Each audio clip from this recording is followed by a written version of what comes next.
Mi rydyn ni yn cynhyrchu offer dringo, offer gweithio ar uchder a offer I bobl sydd yn torri coed. Mae DMM yn cyflogi tua 190 o bobl. Da ni yn gwerthu offer dringo, offer gweithio ar uchder I rhwng 30 a 40 o wledydd. Da ni'n allforio 62% o'n cynnyrch a mae pob dim yn cael ei wneud yma yn Llanberis. Mae datblygu cynnyrch newydd yn bwysig iawn I DMM. Mae'r cwmni yn cael ei adnabod fel cwmni sydd wedi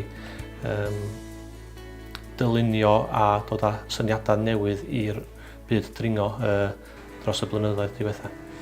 Da ni fel cwmni wedi bod yn lwcus iawn gyda help gan Llywodraeth Cymru I brynu peiriannau mwy newydd sydd yn dechnolegol